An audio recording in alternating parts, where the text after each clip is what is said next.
Hey luggage welcome back to my channel. అందరికీ happy new year. ఇక night మేము మా ఫ్రెండ్స్తో వచ్చేవరకు ఆ కొడుకులో 1:30 అయిపోయింది. ఇక 5 o'clock వరకు అన్నమాట సిట్టింగ్ చేసినాం. ఇక మార్నింగ్ లేట్ అయిపోయింది. సో ఇప్పుడు ఏంటంటే మా ఇంట్లో మంచిగా చికెన్ బిర్యానీ తీసుకున్నామంటే వద్దు పన్నీర్ తీసుకురని చెప్పారు. ఇక పన్నీర్ తీసుకురని పోతున్నాం. Hi happy new year. Bye bye. ముగ్గేస్తున్నావా? కలర్లు వేస్తున్నావా? దేనికి? హ్యాపీ న్యూ ఇయర్ అన్నా. రోడ్ వచ్చిండు. ఉప్పలు పోవాలి. ఇప్పుడు ఉప్పలు పోయి పన్నీర్ తీసుకొని రావాలి. మా ఇంటి ముంగట ముగ్గు ఇట్లా వేసేసారు అనమాట. బన్నానా happy new year. Same to you. చలో పోదాం. అయితే కామెడీ ఏంటంటే నైట్ మా ఫ్రెండ్ గారు ప్రేరీ వేసి వచ్చిండు. చర్చికి వేసి వస్తే నైట్ వానికి జీన్స్ ఉండే కొంచెం ఇబ్బంది ఉంటుందని నన్ను ట్రాక్ పైన తీసుకున్నామని తీసుకొచ్చిన. వన్ పాయింట్ ఇప్పి నా పాయింట్ వేసుకొని పోయినా ఏడబెట్టినో కనిపిస్తలేదు. ఇప్పుడు ఇక వన్ జీన్స్ తెలిసి ఎంత మొత్తుకుంటాడో తెలియదు. ఇక గోలాడుతున్నా దొరకలే. సో నేనైతే పన్నీర్ తీసుకున్నా.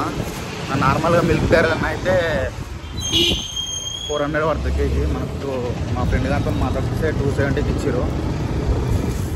80 ఉండాలి. ఇక ఇంటికి వచ్చే వరకు మా ఇంట్లో బగారాన్నం రెడీ చేసేస్తారు. ఇక నేను పన్నీర్ కట్ చేసిన కొంచెం పెద్దగానే కట్ చేసుకోవాలి. కట్ చేసుకున్న తర్వాత మనం పన్నీరు కట్ చేసుకున్న తర్వాత కొంచెం ఫ్రై చేసుకోవాలన్నమాట. లైట్గా ఒక 1 minute ఫ్రై చేసుకొని పక్కకు తీసేసుకొని ఇక మనము కర్రీకి కావాల్సిన ఆనియన్, పచ్చిమిర్చి అవన్నీ కొంచెం ఒక 5 minutes అట్లా వేపిన తర్వాత మనం మిక్సీ వేసేసుకోవాలి వాటిని పేస్ట్.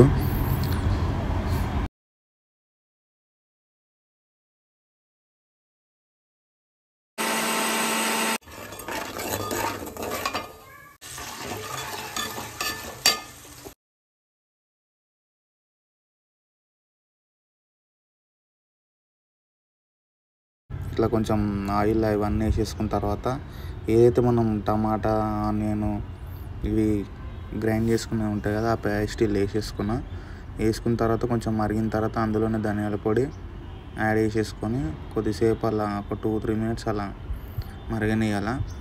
ఆ తర్వాత మన మసాలా నేను ఇంట్లో గ్రైండ్ వేసేసుకున్నా, ప్యాకెట్ కాకుండా టేస్ట్ కోసం. తర్వాత ఇందులోనే కాజు కావాలంటే కాజు ఇట్లా వేసేసుకోవచ్చు. మన దగ్గర కాజు లేదు. దాని తర్వాత ఇందులోనే నెయ్యి వేసుకోవాలా. ఏదైతే మనం లాస్ట్కి పన్నీర్ ఉంటుందో ఫ్రై చేసుకుని వేసేసుకొని కొత్తిమీర, పుదీనా వేసేసుకుంటే సింపుల్గా కర్రీ సూపర్ ఉంటుంది. ఇక తినడానికి కూర్చున్నాం అనుకున్నాం. ఇంకో మా వాడు అలిగినాడు ఫోన్ చేయలేదని.